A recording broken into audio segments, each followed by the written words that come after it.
So, I am just doing this thing now where even if it's not true, whenever I'm talking to somebody on a dating app and they Huh? ask what I'm doing, I say that I'm either writing or recording an episode so Huh? that they go, "Oh my gosh, what's your podcast?" So that Oh, okay. they listen to I it. love it. I fucking love it.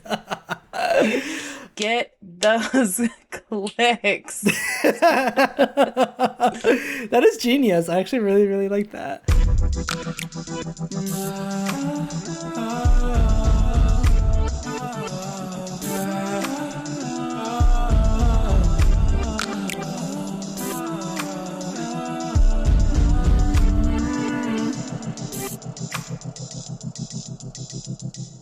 Hey, girl. Hi, friend. Hi, long time no see. Guys, we're recording two episodes back to back. I Don't mean, who tell are them we? that. I don't think I have any updates. Do you? Do you have any like housekeeping or cleaning corner or anything? Nope. Should we do our question? Yeah. What's the question? So our question today is, which celebrity do people tell you you look like? Do you, do you want to go first or do you want me to go first? I can go first. I know my answers. Okay. Okay, go ahead. So I don't get this Oh, as you got much. answers. You got I have plurals. two. Okay. I don't get this answer nearly as much anymore. Mm-hmm. I'm in a bit of a weight fluctuation period, we'll call it. Um, but when I was like super skinny, especially like in high school, if I was really dressed up and like had like my hair like in an updo, people always told me I look like Carrie Underwood. But if I had my hair down and I was just in kind of more of like a natural setting, people always told me I look like Blake Lively. Ooh. Those are two very, very good ones. I would give anything to look like them. Blake Lively is probably one of the very few people that if I had to switch because of like therapy and like I had to like no longer be gay, I'd probably do it just for Blake Lively alone. I think I can make it happen. She's your flipper. Yes. What are your celebrity twins? One of them I don't consider a celebrity twin, but believe it or not, before I got into like my early 20s, I was very ugly. No, you were I was not. girl, I was physically very ugly. I had extremely bushy eyebrows, okay? Um she had acne. She was the only thing about her that was good was that she was snatched and thin. She was a solid like 115, maybe 120 pounds on a bad week. Oh my God. So the only similarity between this first celebrity is the eyebrows itself. This is something I used to only ever say too. No one's ever told me this. I used to think that Eugene Levy was my dad. You're, you're like the least Jewish person of all time. Oh, but just on the eyebrows alone, do I feel like we have some sort of relation? The most controllable feature on your face, and you're basing your celebrity look-alike off of it. Yes. Okay, but in all seriousness, the only other celebrity that I have ever been told that I look like, and I feel like even this is another fucking reach, is Alan Cummings. Oh, Floop from Spy Kids. Yes, from Spy Kids. Yes, the Oh, Canadian. I can see Yeah. that. Girl, that's our last Pride I episode. know. Well, I don't want it to end. I know. But it's just for now. Yes. We're always proud and we will never stop highlighting LGBTQIA plus cases whenever we can. Yes. But also, we want to spread the love and highlight some other minorities and groups that their cases are equally as important. So, for now, Yes. farewell, Pride, until 2024. Hopefully you guys have enjoyed it. I think, we amped up Stonewall a lot. This is going to be a lengthy case for sure. So hopefully you've got a lot of deep cleaning or you've got a long grocery list to do. And we're there for the ride. Maybe a road But, trip to another city's Pride. Yeah. Or maybe a funeral of like that one Republican cousin or uncle that you really fucking hated. Hopefully We're this not going to is- say all Republicans just hateful people. Oh, Bigots. yes. Hateful. Yes. I'm sorry. Yes. Thank you. Should we get into it? Yes, you go ahead. Okay. So, as is the norm for all of these Pride episodes for this month, we are issuing a trigger warning at the top for hate speech, slurs, and violence, particularly police violence, which I know can be a very sensitive thing within the what's gone on in the last few years. Mm-hmm. We are going all the way back to the American 1940s, so there might be some antiquated language that we don't use anymore, but it was what was used at the time, so we are going to quote it where appropriate. Another reminder that you are able to find the complete list of our resources in the show notes. So I used on the sources part, I used a ton of stuff from a website hosted by the University of Southern California that has like an entire basically independent website dedicated to the fight for LGBTQIA plus rights. Oh, cool. It had a ton of stuff on there that I did not know as a person who like actively pays attention to this stuff. Mm-hmm. So that's a great resource if you're looking for more stuff. We're going to mention a bunch of like documentaries and books and whatever as we have throughout all of these episodes, shouting out some LGBTQ plus creators. So yeah, we'll link stuff where we can, or it'll just be the resources will be up in the notes. Yes. Anyway, so we're going way back in time. Like we said, this is going to be a long episode. We are going to try and cover a bunch of different things in the fight for queer civil rights.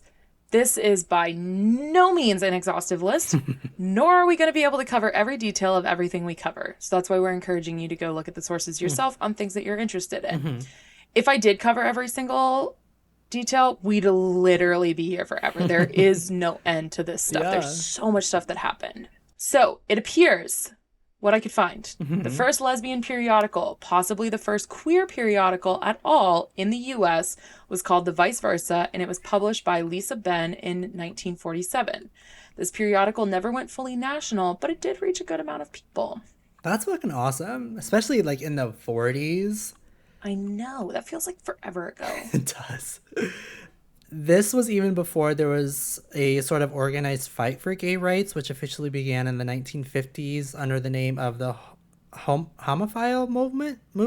I think it's homophile. Homophile? Because it's like, I think it's like homosexual, and then phile is like a person who's like interested in it. So okay, that makes sense. The homophile movement. Yeah. So post-World War II, there was a very vocal response to the military's anti-homosexual policies and the paranoid frenzy of the Red Scare. Adjacent to the Red Scare, which was Americans being terrified of communism, was the Lavender Scare, Americans being afraid that folks in public positions were being targeted by other nations for their homosexual beliefs. They felt that having a secret like being gay made you more vulnerable to being blackmailed into treasonous espionage. I like that. That like... That's satisfying. The Lavender Scare was so pervasive that in 1953, Dwight D. Eisenhower issued an executive order banning homosexuals from working for the federal government, and no actual proof was needed in order to fire someone for this reason. Boo. Boo. Fuck you. You know how you prevent people from being blackmailed into treasonous espionage? How? You don't make it fucking illegal to be gay. You let them be gay, and then they don't have a secret for people to blackmail them with. Right. Oh my God. Right. Mind blown. Ooh, I love it. I love how we're getting started. Already angry. Okay. Amidst the Lavender Scare, the homophile movement was born. It began with the Mattachine. Is that how you think you say that? Yes. Mattachine? Yeah. Okay. It began with the Mattachine Society, which was founded in Washington, D.C. in 1951 by Frank Kameny. This is considered the first official gay rights organization in America, and Frank Kameny was considered the father of the gay rights movement. Frank received his master's and doctorate in astronomy in 1949 and 1956, respectively. The Mattachine Society focused on change through legal and political channels, which makes sense because they were from D.C. Everyone in D.C. is political, whether they admit it or not. Yep. They even coined the phrase gay is good during a picketing of the White House to contest the American Psychiatric Association's categorization of homosexuality as a mental defect. God damn it. Boo. Boo. In 1957, Frank was fired from the Army Map Service for being gay and attempted to sue the government, but unfortunately he lost. I can't imagine living in that time. I mean, that's got to be so toxic and so disheartening to go to work every single day knowing that your fucking government is against you and you're. Especially when you work for the government. Yeah. Yeah. Oh my God, these poor people. I like Grease is one of my favorite movies of all time. And so I've always been like really fascinated by the 50s. Like that used to be my answer to like, if you could go back to any time period in history, where would you go back to? And I was always like, oh, the 50s or the 60s because I want to like do the poodle skirt thing. Yeah. But you look so cute in a poodle skirt. Aw, thank you. But no, I don't want to put up with this shit. No. Was I even allowed to vote at this point? I don't remember what year that was passed. I don't think I was. I can only name 6 states, so I can't tell you when you got your fucking rights. But yeah, like I couldn't vote. We couldn't marry who we wanted to. Yeah. This is bullshit. So fucked. Anyway. The next major organization launched was called the Daughters of Bilitis? Bilitis? I think it's Bilitis. It was like BIL-E-TIS. Bilitis, I think. Okay, Bilitis. Okay, so that was their name in 1955, and they were considered the first lesbian group in the U.S., which fuck yes. Hi, lesbians. A Filipino woman named Rosalie Rose Bamberger, born in 1921, wanted to have a private social club so that queer people did not have to hang out in the bars where they were constantly subject to police raids. Because reminder, being gay at this time was so fucking illegal anywhere, not just if you worked for the government. When Rose invited 3 other couples to her home she shared with her partner, Rosemary Slipen, she nor any of the other women had any idea about the rest of the homophile movement that was mostly centered on the East Coast at this point, thanks to the Mattachine in D.C. On September 21st, 1955, Del Martin and her partner, Phyllis Lyon, Marcia Foster and her partner, June, and Noni Frey and her partner, Mary, all gathered at Rose and Rosemary's house for an evening of socializing where they could feel safe. After they became an official group, Rose and Rosemary left their group in 1956, but stayed in touch with their group and supported them in all of their endeavors. The group began publishing The Ladder in 1956, which is officially the first nationally distributed lesbian periodical in the U.S. Shortly after, many individual chapters started popping up all over the nation, even some getting big enough to have their own periodicals and publications. The Ladder specifically remained in publication until 1972, and many of the smaller ones from the individual chapters persevered on even longer. The Daughters of Bilitis were frequently watched by the FBI and CIA, which, don't y'all have anything better to do? I know! Leave the lesbians out of this. Stalin, or I don't know, I don't remember who's in charge of the USSR at this point, but, Stalin's over there, literally killing millions of people a week, and you're worried about the lesbians getting too friendly. Jesus. Go home. Touch grass. Go touch some boob when you get home. Leave these fucking lesbians out of it. Go make yourself fucking touch boobs, too. Just go make yourself happy. It's not that serious. Yes. So because they were watched by the FBI and CIA, working class women were too uncomfortable to continue on with the very public group that was the Daughters of Bilitis. Because at this time, you could still lose your job for simply being gay or even just associating with gays. God damn it. So due to their need for secrecy, many of these working class women broke off to form their own groups, including Quatrefoil and Hail Icene. Is that how you say that? I think so. Enter May 1959. In Los Angeles' Skid Row, which was considered a, quote, gay ghetto in the 1950s and 60s, there was a 24-hour donut shop by the name of Cooper's Donuts, and it's spelled D-O-nuts. Which every time that I saw that on the original outline, I thought it was like donuts, like like Oh, do right. yeah, yeah. I like until I actually read this thing and was like, oh, it's a donut shop. Like I kept being like, do That new is fucking what? funny. Donut. Oh, god damn it. Cooper's Sorry. Donuts, which was a safe space and hangout for members of the LGBT community, especially because there were many gay bars nearby. The address for the donut shop was either 547 South Main Street or 316 East 5th Street, but as its history is barely recorded, it's hard to confirm where the shop actually was. It also did not last long after this night that we're talking about. Another thing about Cooper's Donuts is that they were fully welcoming of trans folks, even though there were many known gay and lesbian bars nearby, and LA was slightly less homophobic, and I mean like very slightly, than the East Coast. Trans people were still by far the most persecuted. The gay and lesbian bars were not so welcoming because if the LAPD knew that an establishment was welcoming of them, they would do frequent raids and report them to the Alcoholic Beverage Control or ABC of California, which would take their liquor license away. So also fun fact, Mm-hmm. ABC is like that's still the name of the like liquor board, whatever, Uh-huh. in California, whatever you want to call it. That's the name of our like main chain of liquor stores in Florida. Oh, really? It's just called ABC That's Liquors. fucking funny. I know. That is so funny. Ah. So LAPD could also arrest owners, employees, and patrons of these bars simply for welcoming trans people. In 1950, LAPD got a new chief, William H. Parker, and under Chief Piece of Shit Parker, arrest of the LGBTQ community rose over 85%. God. I cannot get over that statistic. I wanted to punch something when I read that. One frequent circumstance of arrest was that if people were in an LGBTQ establishment, the police would demand to see their ID. If the sex/gender listed on their ID did not match what the officer was perceiving in front of them, they were arrested for, quote, sex perversion. God damn it. You're a pervert for assuming their gender Right? and all that shit.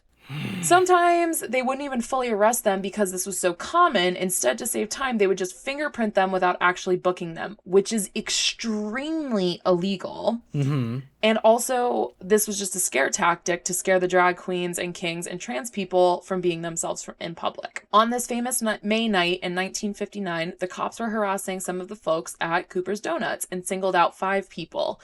And this is what they said about it. 2 drag queens, 2 male sex workers, and 1 gay man. Which I don't know why the 3 of them couldn't be gay men, Right. but whatever. They attempted to stuff all 5 of these people into the back of one cop car. Probably because they view them as animals and not people. Mm-hmm. Fucking assholes. Ugh, God, this made me so mad. One of the people being arrested began to fight back in protest of being shoved and stuffed into the back of a car where they would not all fit. In solidarity with this man's protest, a group of lesbians, trans women, drag queens, and gay men began throwing donuts, paper plates, coffee cups, and anything else they could find to throw at the cops to stop them from taking the people away.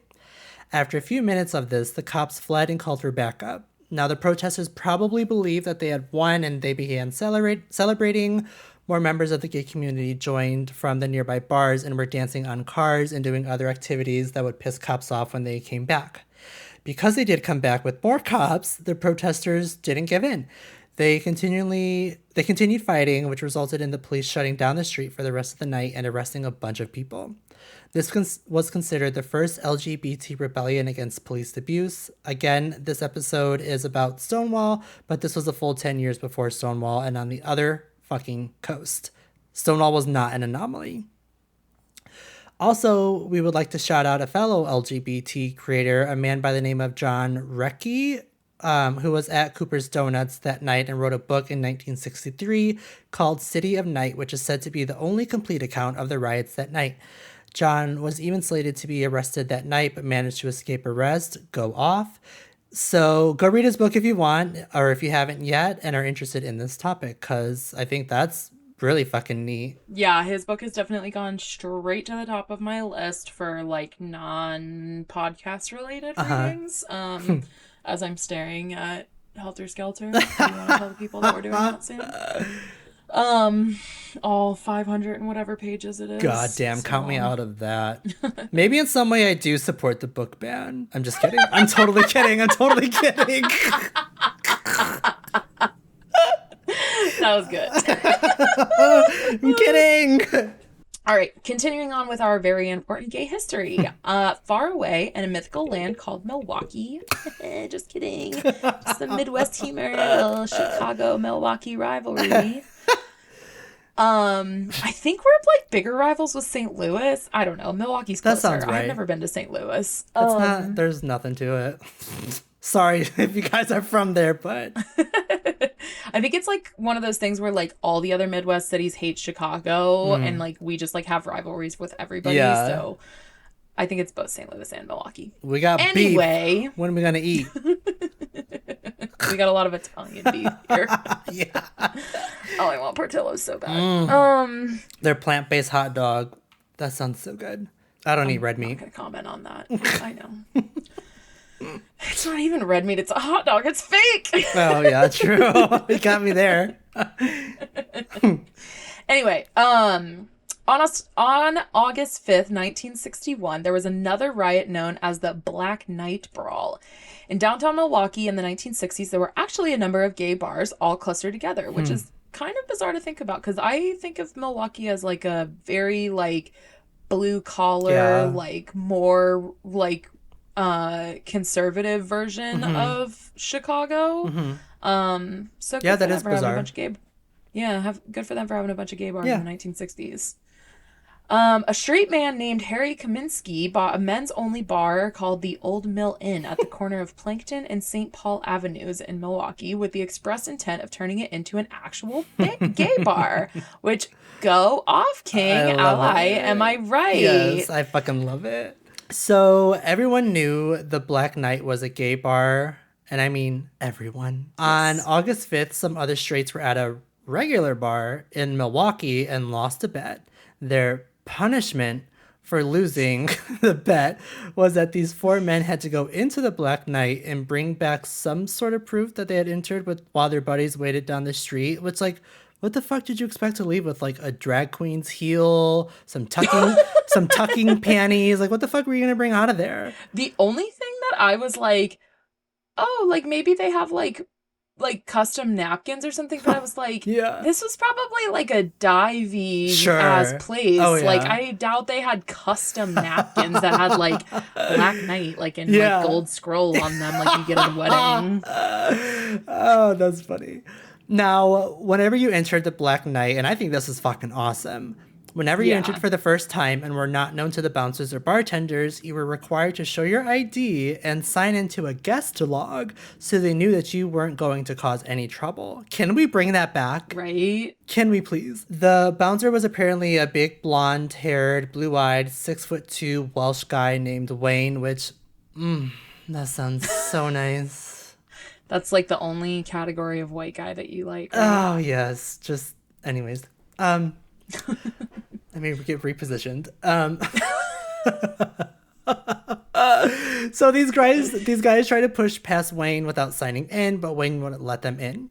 According to the men who were interviewed later, they were military and were afraid that they would be found out for being inside a gay bar, which would get them discharged from the military, which they fucking should have been. I mean, you have malintent behind all of this. Regardless. Well, yeah. Regardless, Wayne wanted them to sign in. Eventually, everyone started punching. Enter our hero, Rain's partner, Rain. Lord, I'm thinking of Rain Wilson from fucking The Office. The Office. Enter our hero, Wayne's partner slash wife slash husband. We'll get more on that in a moment. A black drag queen named Josie Carter came out of the bar with 2 beer bottles and told these straights to get the hell away from her husband.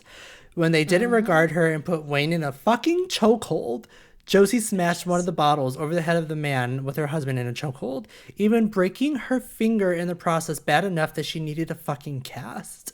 And there's nothing worse than a Yes, drag queen and a bitch. finger cast. It's like she can't be pointing, she can't pick the apples or nothing. True. Oh my god. Getting in the way of her coin. But also like don't fucking touch her man. I know. I know. Good You for her. Good assholes. for her. I Mm-hmm. fuck with Josie. Same. Her story's so cool. We're good. We're getting that. Getting there in a second. The Straits came back with a full-on gang of around 12 to 20 people, which is a little bit of a big Yeah. like range of people, Yeah. but whatever. This was a long time ago. Um so they came back with their gang around 1 a.m. looking to seek revenge on this queen that just beat their asses. When the 75 patrons inside the Black Knight did not back down, the gang realized that they were outnumbered and began focusing on property damage like the little fucking Bitches. shits they are, causing around $2,000 worth of damage at the time, which is about $20,000 today, which, like, go fuck yourself. Yikes. Yeah. Three of the patrons who stood their ground were hospitalized, which is really terrible. Why weren't the Yes. perpetrators hospitalized? Mm-hmm. Um, and one of the men who was hospitalized died about a year later, but it was never really clear whether or not he died as a result of his injuries from that night or from Oh. something else. And there wasn't much information on like how old he was or anything like that. So it could have been something totally unrelated. Yeah. But someone inside the bar had the wherewithal to jot down the license plates of the cars that the gang arrived in. And Fuck the police yeah. actually went and arrested three of the Fuck guys. yes. No idea if the three that were arrested were in that original group of four who showed up, but Mm. regardless, payment is due, Yeah. bitches. Yeah. We don't think anything ever came from those arrests, but like there's literally no records from that time. But still, it's a huge for telling the LGBTQ community of Milwaukee that the police weren't just going to allow them to be terrorized Good. by people going into their spaces, Yes. right? Their Like, safe haven. Haven. yeah, they're doing their job of like being on their own Mm-hmm. anyway, which shouldn't be their job, but Right. at the time, Yeah. that was what was considered. Even though this was an important moment in LGBT history, unlike Stonewall, literally everyone moved on after the night ended, and it was like never brought up again. That's so Like weird. there's like plaques and book Yeah. nominations and whatever for Stonewall. Like Stonewall is like the thing now. Mm-hmm. This was equally as like prevalent, I would Mm-hmm. say. I mean, like, or equally as like what's the word I'm looking for, brave of them to Yeah. like stand up for themselves, Mm-hmm. but like nobody cared about it. I Wow. don't know. Part of it might be because after the brawl, the city forced Harry Kaminsky to rename the bar Bourbon Beat in 1962, which honestly is no less like violent sounding. Like, I'm a Yeah. BOS. But yeah, so they renamed it Bourbon Beat in 1962, and then they ended up closing it down completely in 1965 for a street expansion project. They tore the building down and everything, but then they ended up not actually using the lot for anything, Oh, and it still man. stands empty today, which kind of makes me think that they just closed it down because they're assholes. Yeah. Well, hopefully Harry got like some sort of payday for it, maybe. Yeah, maybe he went and opened another gay bar. Yeah, I hope so. So back to our hero queen, Josie. At the time, Josie was considered a drag queen, though today she would probably be considered trans. But it's always hard to say that because people had identities for their whole life that maybe they weren't comfortable exchanging for something else. But anyway, Josie had a bit of a unique outlook on things. Although she felt more comfortable representing herself as a woman, she would present her masculine identity whenever she saw it fit. She was a former Marine, which she also got in trouble with the corps when they found out the kind of establishment she's frequented, and she had a son from her previous relationship. She also said that in her life she never felt any homophobia from the police and even stated that there were members of the force that she considered her friend. I love that. All of the hate that she received was from straight civilians, but there were also ally civilians. She said that Wayne had a lot of straight friends as he was cis and often appeared to be straight. And when they would go out with other couples, the wives of Wayne's friends treated her as if she were any other woman, even though they knew she was a drag queen. She said, quote, they wanted to exchange recipes and talk about babies. I love these women. Love them. Yeah. So even when it seems like everything was bad, there was still some hope in the world. And I'm so glad that someone like Yeah. Josie got to experience that. Yeah. Yeah, she seemed like such a badass. Mm-hmm. So, also in 1961, a group of people gathered in Philadelphia intending to start a local chapter of the Mattachine Society. Um, but they were actually denied their charter, or whatever you want to call it. Charter is like the Yeah. word for like Greek like sororities, but Hmm. I don't know what they would call it for this. We'll call it Yeah. charter. Um, which is like kind of brutal. But instead they became the Jana Society of Delaware Valerie. I love Amy Winehouse. The Jana Society of Delaware Valley. The first president was May Polikoff. Under May, they were slightly more radical than Mattachine, but still mostly political. After May, the second president was Clark P. Polak, who made the organization much more militant, which really separated them from Mattachine, who was known to be very politically correct and tried to stay within the legal rights allotted to them at the time. Clark Polak was an interesting guy who loved to push the boundaries, and he even had a porn business independent of the Jana Society, which porn of any kind at that time was totally illegal. uh, Wow. Polak initiated the publication of Drum, their magazine, which was the most widely circulated LGBT plus publication in the 1960s, Hell which is pretty fucking yeah. Hell badass. yeah. I'm sure his photography skills Mm. like helped with that. Yeah. Wink, wink, wink, wink. Nobody can see me winking except for you. Under Pollock, they also renamed themselves from the Jana Society of Delaware Valley to just the Jana Society of America in 1964, which made them a little bit more marketable. I love it. I love all of this.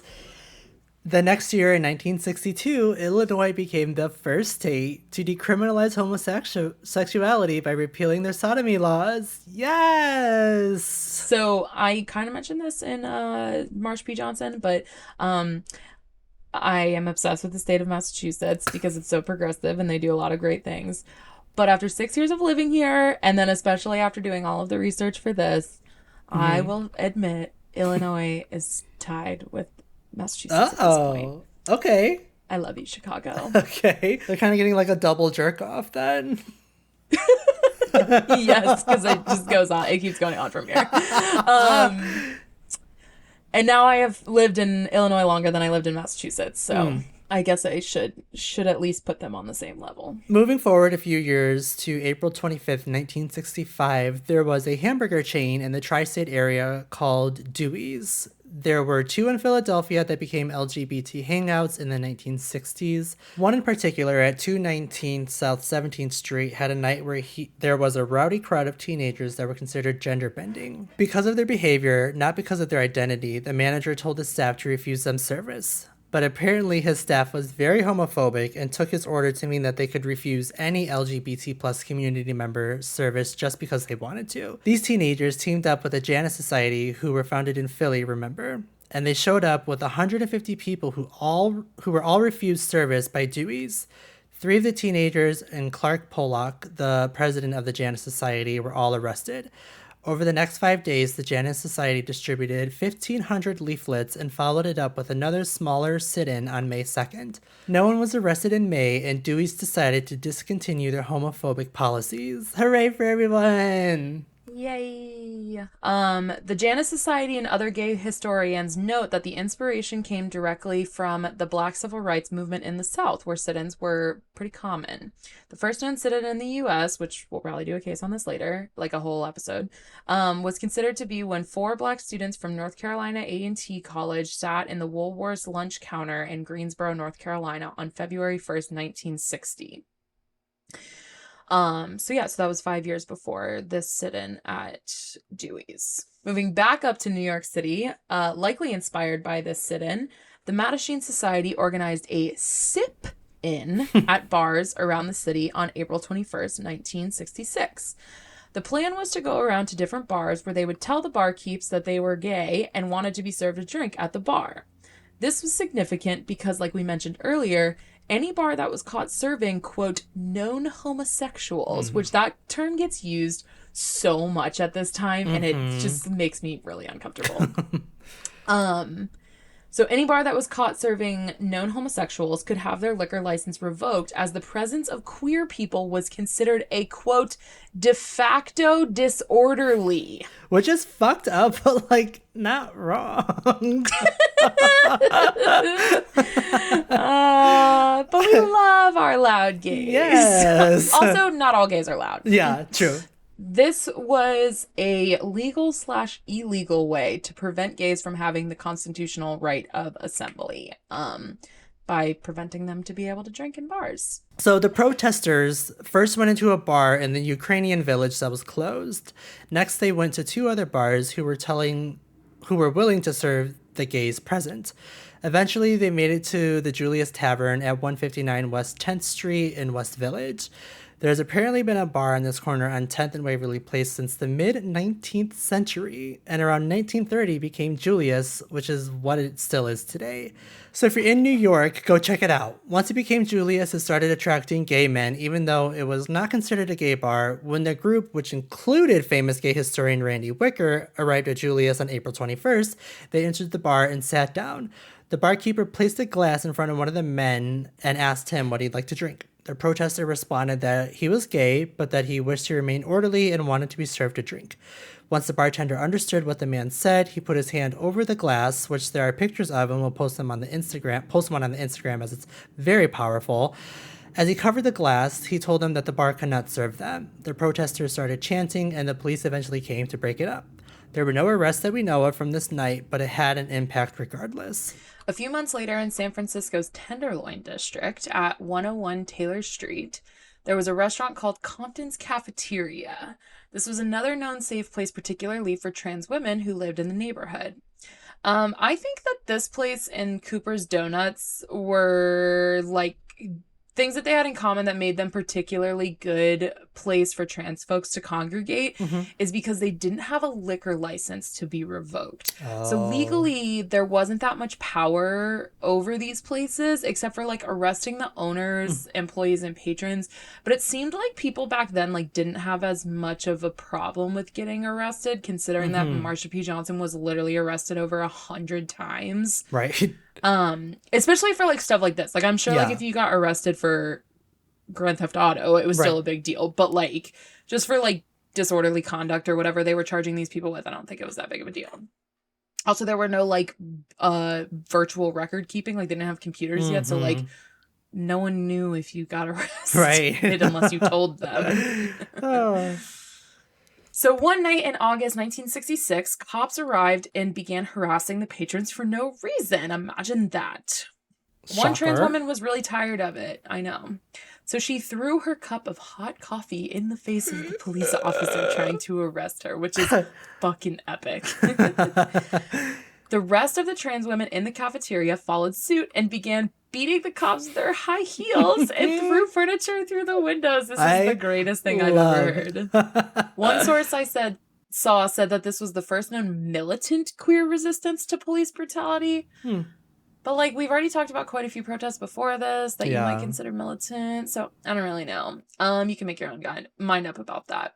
Regardless, there is a permanent exhibit in the Tenderloin Museum for the riot, and also an interactive play at that museum, which their website says that it will return soon. So maybe by the time that we visit San Francisco, it will be back. Very cool. I love that.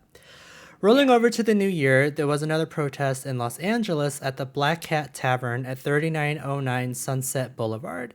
On New Year's Eve, a group of undercover cops attended the festivities at the Black Cat, dressed in plain clothes to blend in with the crowd.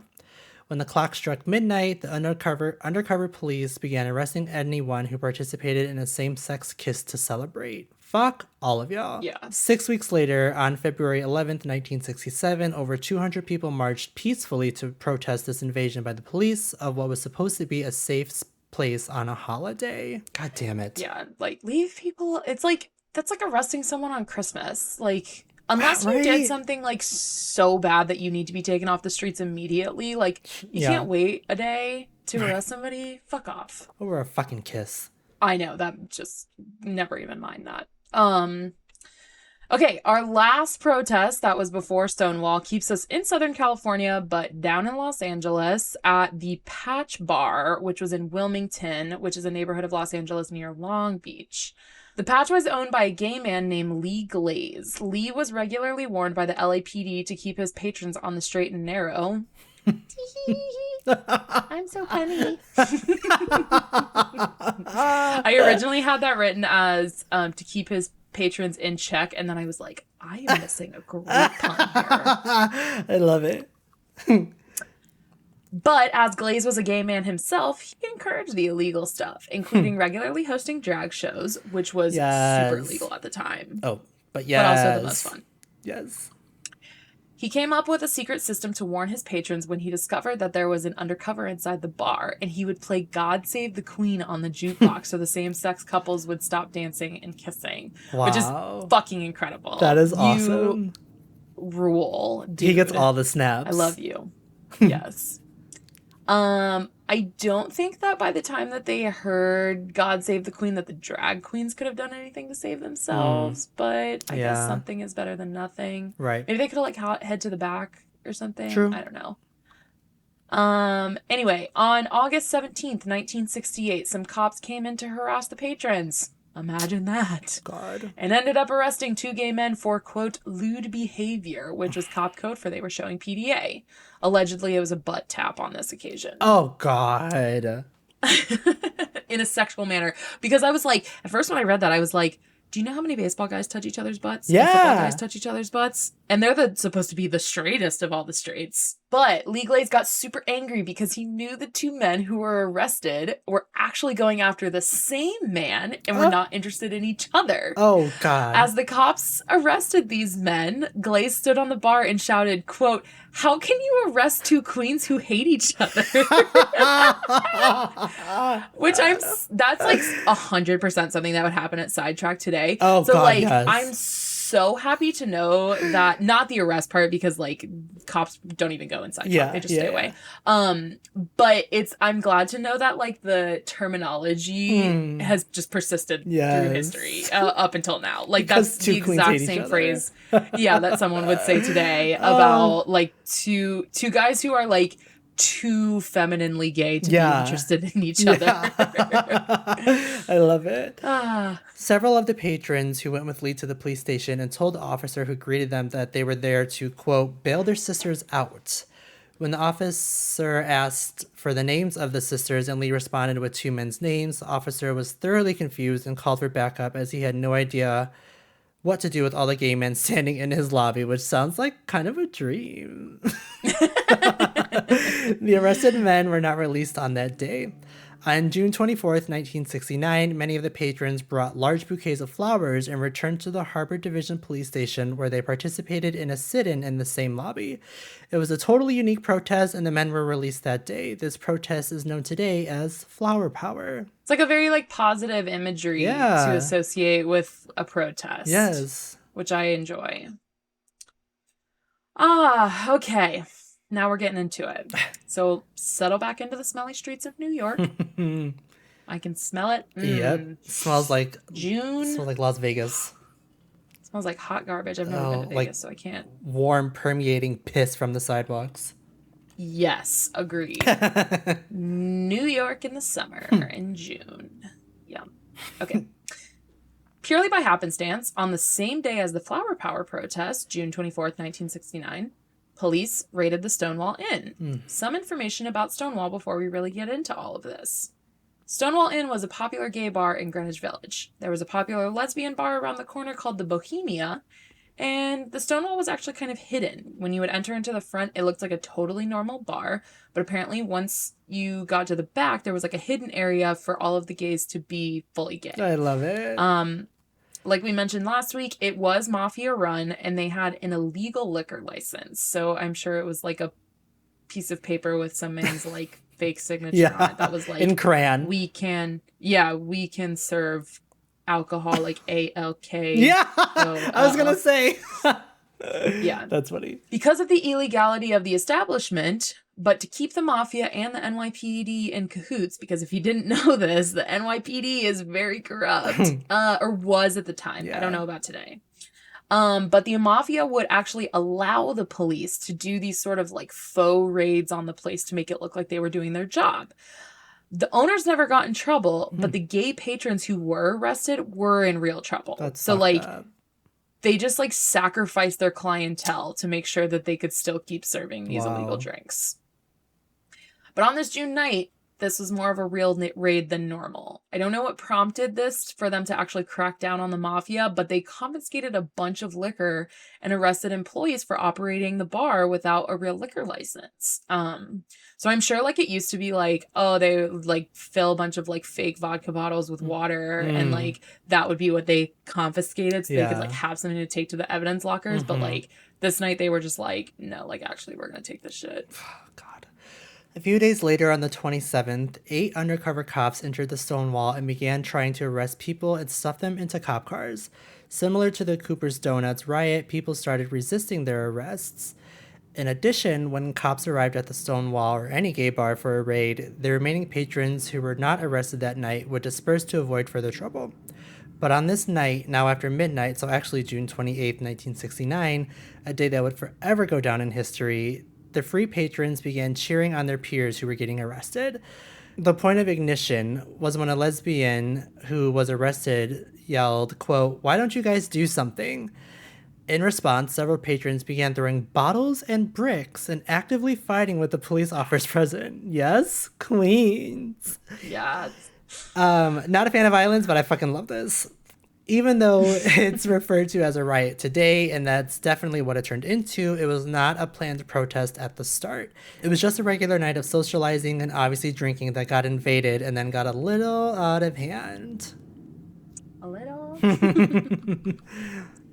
So word started to spread around the village, and eventually the crowd of protesters swelled to over 200 people. Jeez. Not everyone protesting was part of the LGBT plus community, though.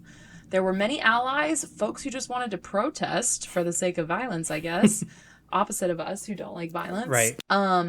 People who were protesting other things like the Vietnam War and police brutality against straight people of color as well. So, lots of people there. The fight continued until around 4 a.m. when the undercover cops finally retreated inside the bar to call for backup. Eventually, the protesters went home and the cops were able to leave. Like the Black Night riot, the Stonewall did reopen the next day, but unlike Black Night, no one had forgotten what happened. We're going to take a second now to highlight the story of a woman who was at Stonewall on the night of the riots. She wasn't there at the beginning, but I think her story provides some really good insights about being a homosexual at this time, like what the city and the culture was like, and a lot of those things. And also, she was amazing, and she deserves to be talked about. Yeah. So our subject is a woman who goes by the name of Jay Toole, Toole, I'm assuming. Yep. Jay had a really hard start in life. She was born in the South Bronx in 1948 to an alcoholic father and a mother who was in and out of institutions for severe mental health issues. Her father and older brother regularly raped her, and she believes she began drinking around the age of 6. Oh my God. Like, holy fuck. Holy fuck. She says that her father used to take her to the bars where he would drink with the Monsignor of his parish, and they would give her sips of beer and vodka while she sat on the bar. At the age of 13, she met a friend's older sister, who she described as Butch, who she had lesbian sex with for the first time and made her realize she was gay. After they had sex, the older girl took Jay to the barber where they chopped her hair off into a more masculine style, and she bought an outfit of boys' clothes that made her feel the most like herself.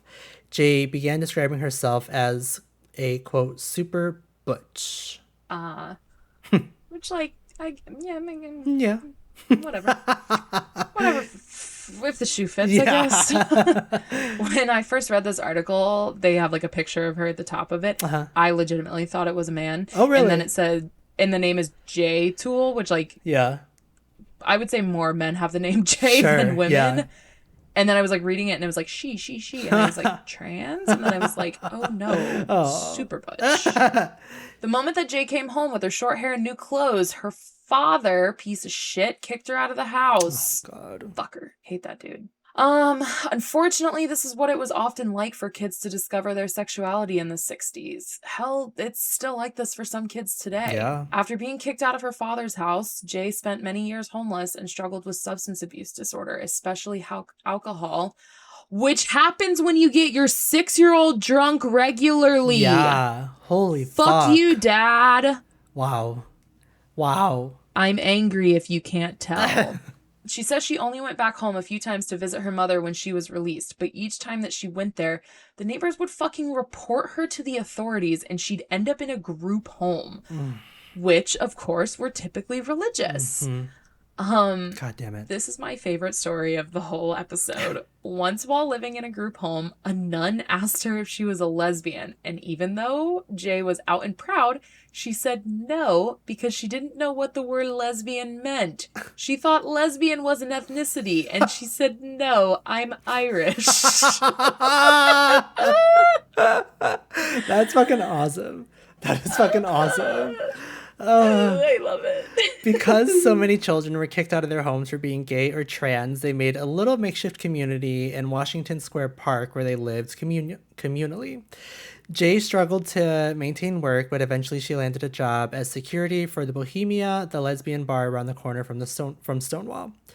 She said that similar to Stonewall, the gay-friendly part was in the back, and there was a silent alarm for the bartenders to hit when police showed up, and Jay made sure everyone looked as straight as possible, which is so wild. Like, they went to such great lengths to signify, to the patrons that, like, act right or whatever.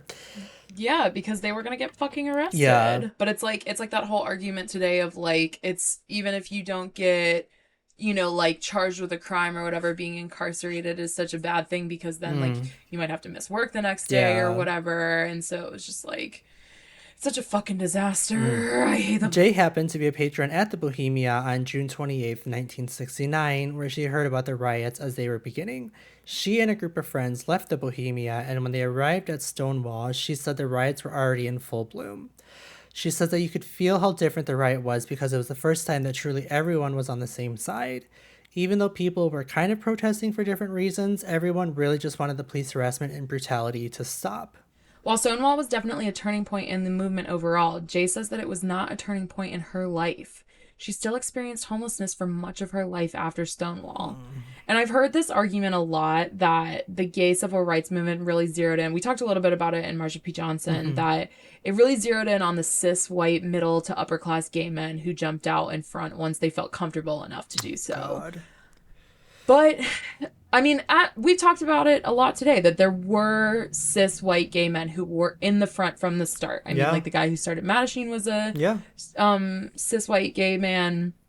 The guy who took over the Janus Society. Like, there were cis white men who were in it from the start. Yeah. And they're just as entitled to their rights as everyone else. Yeah. But even though it was really the lesbians, homeless, and the drag queens and trans people of color who really provided the fire under the beast of the belly, as Jay says, they kind of got left behind after Stonewall. The cis white gay men accepted help from everyone else during the continuing fight, but like those other groups of people didn't get the same benefits as those cis white upper and middle class men, unfortunately. So fucked up. Yeah. Now, we'll come back to Jay's story in a minute, but from June 29th, Stonewall became the center of gay civil rights and was a meeting point for many people getting involved in protests. On July 2nd, the Village Voice ran an article about Stonewall that referred to, quote, the forces of faggotry, and the New York Daily News ran a headline that read, quote, homo nest raided. Queen bees are stinging mad. I know that that's so homophobic and it's a really terrible thing to write in a newspaper, especially about such a monumental moment in this like really important movement.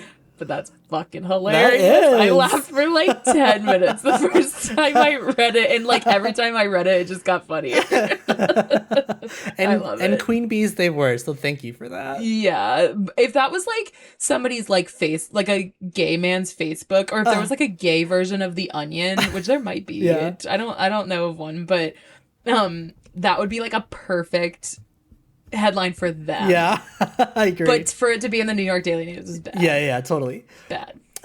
Many people spent the rest of the day protesting the two papers, even calling for burning down the building and murdering some of the writers. You guys, that's not the right thing to do. So obviously it's mob mentality at its finest. There was a ton of graffiti on Stonewall in the days after the riots, including a message from Mattachine stating, quote, We homosexuals plead with our people to please help maintain peaceful and quiet conduct on the streets of the village. We'll post it on our Instagram so you can see it, but that is like extremely fucking powerful. Mattachine wanted to be involved in these protests, but they also wanted everything to be orderly, and typically they weren't so public.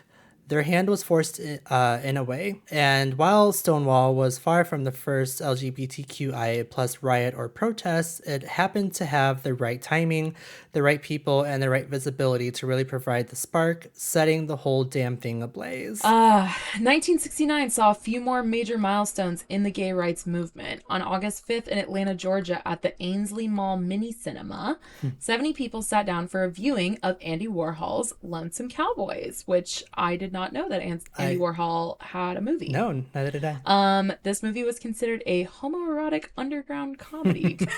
What a description. I love it. Not quite the same as Brokeback Mountain, but I think it maybe was kind of like in that range of like, kind of like one of the first like mainstream gay movies, okay, cool. You know? Cool. Leave it to Andy. Yeah, right? 15 minutes into the start of the movie, though, the police cut the film and raided the theater, documenting everyone in the movie as gays who needed to be followed in the future. Oh, God. A few days later, people were protesting at a local alternative newspaper called Great Speckled Bird, which I don't know what that has to do with the newspaper, but okay. These protesters were confronted, maced, and arrested by the police. The next day, free protesters met at the New Morning Cafe in Emory Village, which Emory is a major university in Atlanta, for those of you who do not know. So Emory Village is like a college neighborhood. For our Chicago people, it's probably the most like Lincoln Park, because it's near DePaul. It's like still like pretty wealthy. It's like a nice neighborhood. But anyway, so the people who met at this cafe formed the Georgia Gay Liberation Front, taken after the name of the major group that had risen from this point. We talked about them a little bit in the Marsha P. Johnson episode last week. So just as a general statement about the Gay Liberation Society, they pretty much replaced Mattachine because they were more radical, which is what people really wanted after Stonewall. The Georgia chapter focused on registering members of the LGBT plus community to vote, and they organized the first Atlanta Pride, but that didn't come until 1971. And we're going to touch on that in a few minutes. In addition to Mattachine folding after Stonewall, the Janus Society also followed suit, but not because they were replaced like Mattachine, but because our kooky president, Clark P. Pollock, was arrested in 1969 on federal obscenity charges. Oh, God. Probably for his porn business. After he was released, he moved to California, and the society folded. Also in 1969, the Eastern Regional Conference of Homophile Organizations was held to coordinate the various groups around the eastern part of the U.S., mainly Philly, New York, and D.C. At this particular conference, someone suggested that they hold a march to continue protesting the lack of rights for gays, and they suggested June to honor the impact that Stonewall had on the movement. And so, on June 28th, 1970, the one-year anniversary of the Stonewall Riot, the Christopher Street Gay Liberation Day began in New York, marking the first gay pride parade that we think of today. So I have a small confession. Okay. I've heard the name, before we did the research for this, I'd heard the name Christopher Street Day. Okay. But I'd only heard it in the context of British pride. Oh. I 100% thought that this, like, started in Britain.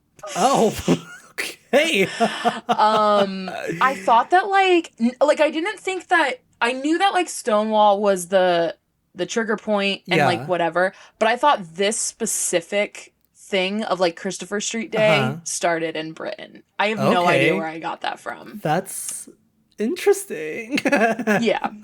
But now I know better. This is why I do this podcast, because I want to learn everything. Hell yeah. I need to know it all.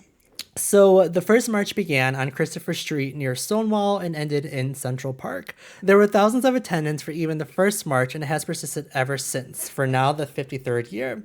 More and more cities joined in on having their own parade.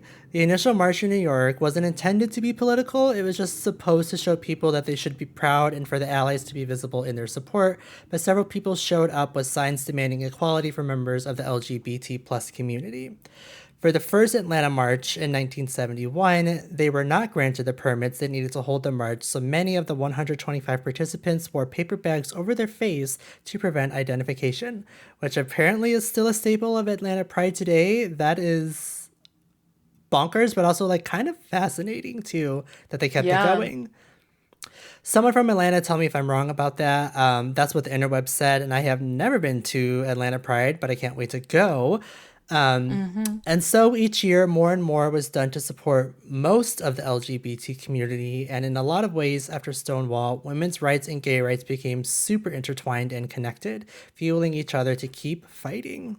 Woohoo! High five. Hell yeah, high five.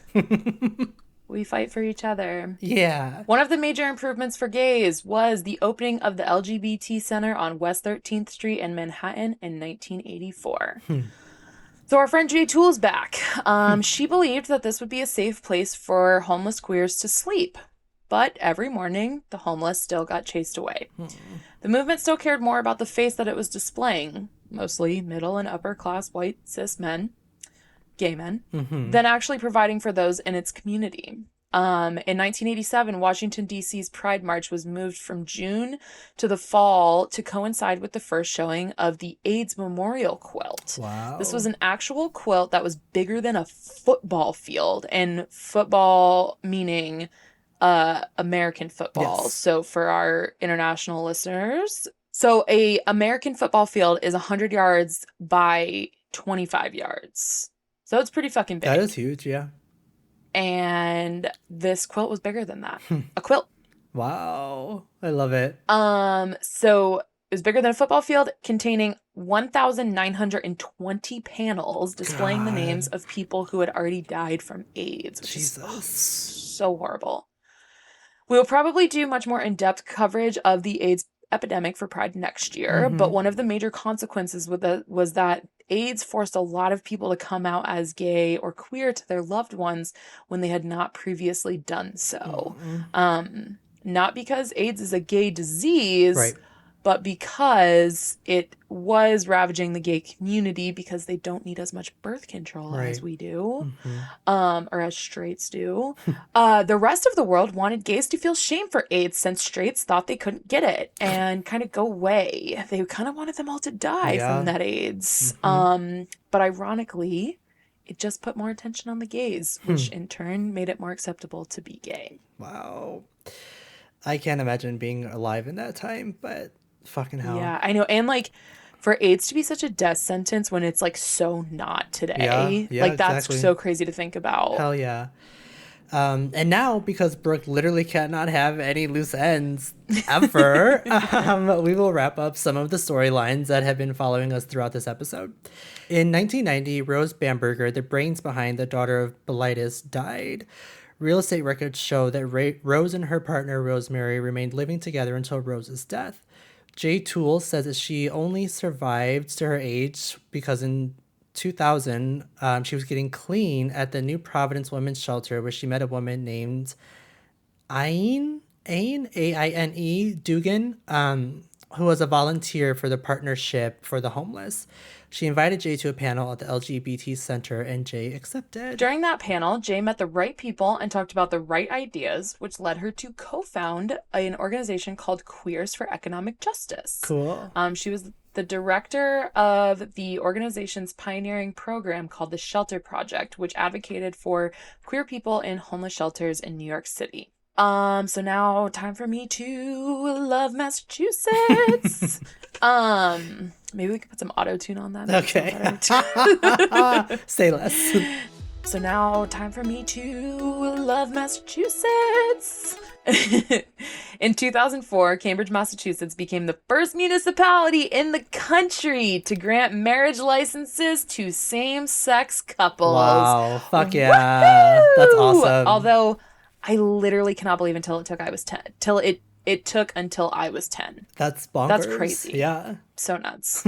You could be in like a civil union before that, but not actually be married. God. So, also to remember how we once had wonderful politicians who actually wanted people to have freedoms, and Yeah. to finish off the wonderful opportunity that is Pride Month, we are also going to recount many of the wins that happened for the LGBT plus community under the presidency of Barack Obama. Beginning in 2009, as we mentioned a few weeks ago in the Matthew Shepard episodes, Obama signed the Shepard-Byrd Hate Crimes Prevention Act into law. He issued a directive on same-sex domestic partner benefits, and HUD, the Department of Housing and Urban Development, commissioned the first ever national study of discriminatory practices against members of the LGBT community in regards to the real estate market. Jesus. Yeah, again, we denied it until I was 15 years old. Jesus Christ. I was almost old enough to own a house. I can't believe afford that. a house, but I was almost old enough to own it. Yeah. I can't believe we, like, even, well, not we, they were stopping us from getting fucking houses just because of who we were. Yeah. Jesus Christ.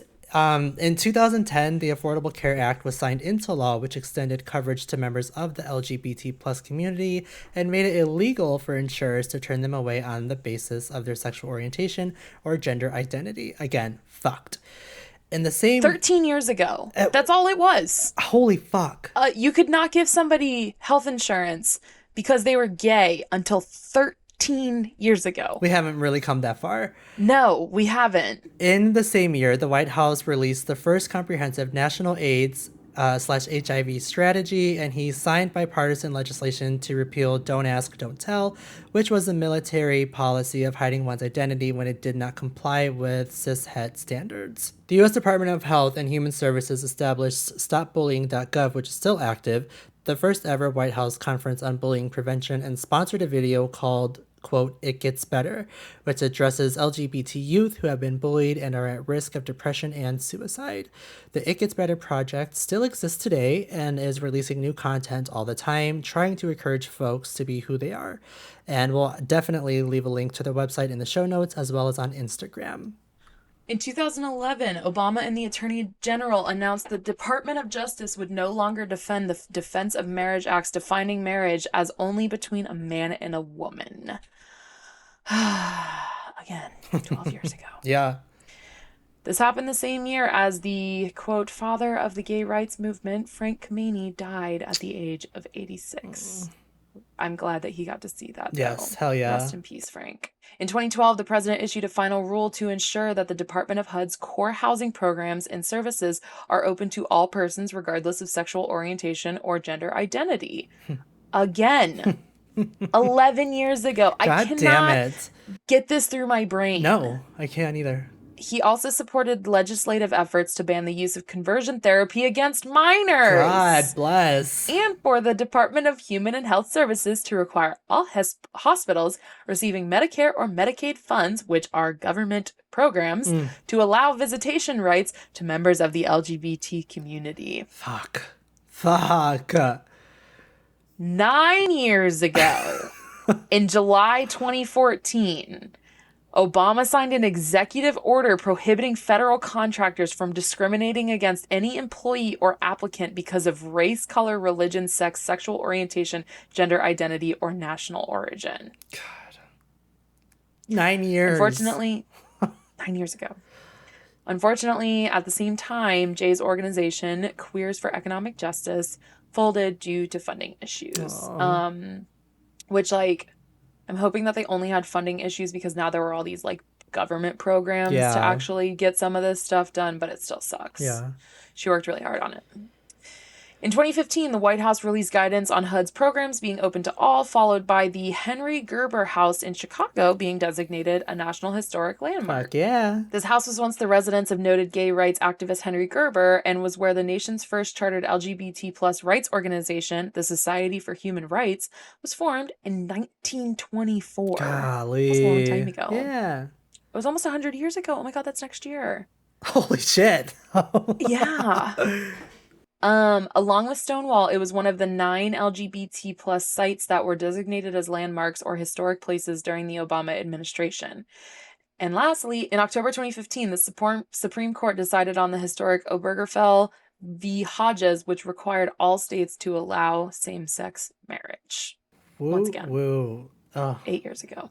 fuck, man. I remember seeing that like on the news and on social media everywhere, but that was like such a fucking breath of fresh air. I like didn't realize that gay people weren't allowed to be married before that Isn't happened. that terrifying? Because I would have been 20 when that happened. October of 2015, I would have been just turning Yeah, yeah, I'd 21, be 21. 2021. Yeah. So Fuck, man. I didn't really understand that before that. On June 24th, 2016, President Obama designated the Stonewall Inn as a national monument. He said, quote, I am designating the Stonewall National Monument as the newest addition to America's national park system. Stonewall will be our first national monument to tell the history of the struggle for LGBT rights.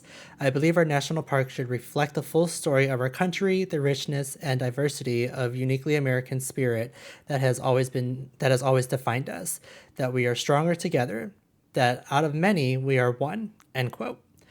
2019 was the 50th anniversary of Stonewall, which is why J. Toole was finally interviewed about being there. She said no one really wanted to talk about it before that year, and people referred to the protesters as degenerates until then. Jesus. Today, Stonewall is compared to the incredibly powerful images of the radical feminists who invaded Miss America or the Black Panthers standing in front of Oakland City Hall with rifles. When Jay was interviewed in 2019, she was living in Kips Bay, the neighborhood directly east of the Empire State Building, and said that she had been going to the same barber in the village for her crew cut for 40 years, still wore men's clothes, considered herself a gay uncle to younger queers discovering themselves, and was still fighting for total inclusion within the LGBT community. She was in jeopardy of losing her apartment at that time, but we're still not sure what happened to her after the interview. Fuck. Yeah. That is so much. Yeah, Jay, you're awesome. I hope you hear this. I would love for you to know how appreciated you are. Yes. Thank you for everything. Yeah. So, for the 50th anniversary of Stonewall, World Pride was hosted in New York. World Pride is moved around every year that it occurs, although it is not held every year. But it's getting more and more frequent. The location is decided by the International Association of Pride Coordinators at their annual Interpride Conference. The Interpride Conference has been held annually since 1982, mostly in North American cities, but with an effort recently to expand it outside of North America for more inclusion of other LGBTQ communities across the world. So, for World Pride, 2000 was the first year, and it was held in Rome. 2006 was in Israel. 2012 was in London, just ahead of the Olympics. 2014 was in Toronto. 2017, Madrid. 2019, of course, was New York. 2021 was in Copenhagen/Malmo, Sweden, which are like directly across the there's like a little channel between them. Oh. So it seems like it's pretty easy to get like back and forth from one to the other. I think kind of like Kansas City, Missouri and Kansas City, Kansas. Oh, they're okay. like close to each other. Okay. Yeah. They just don't have the same name. This year, 2023, is in Sydney, which would be so fucking cool. That'd be cool as hell. 2025, though, is going to be in Washington, D.C., and 2026 will be in Amsterdam. Okay. Well, shit, maybe we'll have to put that on our, hopefully, tour roster come 2025. Yeah. Although World Pride New York was slotted to be the largest LGBTQIA plus event in history. Wow. J. Toole attended a queer liberation march and rally, which followed the original route of the 1970 Christopher Street Liberation Day March, and it was organized by a group called Reclaim Pride. This reversal back to the original march had no police participation or corporate floats as the usual Pride parades do. There's been a lot of talk this year, and we just want to make a quick note on that Pride has kind of turned into this like white ally day drinking festival rather than like an actual opportunity for like members of the LGBTQ plus community to express their pride about their identity. Yeah. So if you are one of those white allies out there listening, think about yourself before you go to Pride. And that's not to say that like allies aren't invited. Right. Like allies are very much invited. They're very much wanted there. But you have to be an ally 365 days a year. Exactly. That's the point. Yes. You cannot just be an ally on Pride because it's fun to dress up in a rainbow and wear a bodysuit that says love is love. Or barely and any clothing and just have glitter on just because you're trying to get into like fucking Roscoe's or Sidetrack. Like, bitch, it's not about that. Yeah, this is an actual protest, and which is why there's an organization now called Reclaim Pride. And it's not just about reclaiming pride from these white allies drinking. It's also about reclaiming pride as the protest that it is. Because in 2023, unfortunately, there is an attack on rights for LGBTQ people in this country. And in many other countries as well, not just the US. But obviously, our focus is a little bit on the US. So which is why... in 2023, we are being asked to once again call it a Pride March rather than the Pride Parade, because a march is a protest. A parade is a celebration specifically for corporate floats. So keep that in mind as you're attending. I know some prides have already happened, especially by the time that this comes out. We're recording this a little bit ahead of time, but just think about that. Be an ally all year round. Yes, please. It's important because there are still a lot of people out there who don't want people to be who they are. Yeah. Fucking sucks, man. But to end on a lighter note, and for me to brag on Massachusetts a little bit more. Oh God, give it up. Is your wrist sore? Great. Your wrist has to be sore from all this jerking. Like, come on. This is awesome. That's raw already. I've used a lot of lotion. Coconut oil, it's the best one. Noted. On November 8th, 2022, Massachusetts became the first state to elect an openly lesbian woman as governor, Miss Maura Healey. Prior to her, there had only been one other governor to be out prior to his election. He was a governor in Colorado, but he was not married upon his election. So she is like the first married to a same-sex person elected to office. Yeah, she's awesome. Fuck yeah, Maura. So not only was she the first lesbian governor, she was also the first woman governor elected in Massachusetts, period. Wow. She ran on a 2-female ticket, which is also really cool.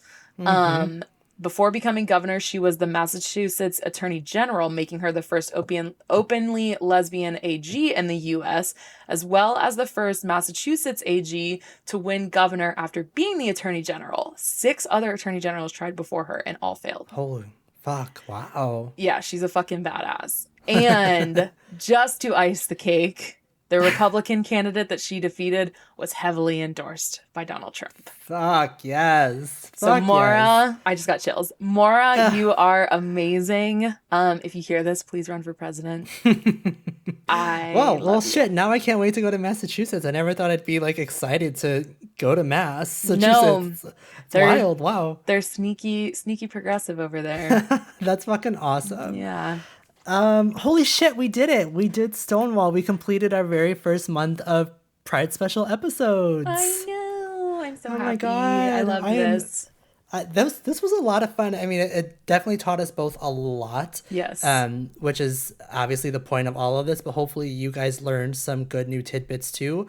Or you're just like completely brand new to all of this and you're opening yourself up to being, an ally, or you just came out or whatever. But no matter what it is, we're so glad to have you guys here. And thank you guys so much for listening and joining us each time a new episode comes out, even though it's not always like consistently on cadence. We're trying though. We're getting better. Yeah, we're ahead right now. We're so ahead. We are ahead. And after the wedding, I promise you guys, there will be no fucking stopping us. We're getting world domination after October. Yeah, taking over. Okay, well, the huge, answer our poll, follow us on social media at Your Next Pod, on both Instagram and Twitter now. We officially have a Twitter. And rate, review, subscribe on Apple Podcasts, Spotify, wherever you listen. We appreciate it. Tell a friend. about Yeah. us, especially these episodes, because we put our whole heart and soul into them, and we're very proud of we them. really did. Yes. Happy Pride Month, you guys. Again, hopefully you had a safe month. Nothing bad happened. Hopefully you butt chugged some wine coolers or something, like a cool story. I don't know. But yeah, happy Pride. And lastly, beware, you're next. Oh, the last one of Pride. Aw. It's like we're saying goodbye to something. It's kind of sad. Aw. But we'll be back next year. Yeah, no more episodes until next year. Yes, just like put it on hold until next June. Okay, bye. Just kidding, bye.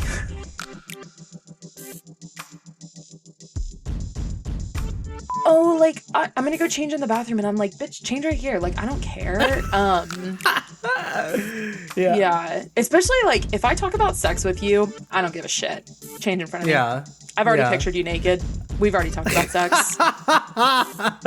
You can get naked in front of me, and I'll get naked in front of you. Okay. Okay, that'll be our next party. Think anything ever came? I should retake that. I printed that and just like tried to ignore it.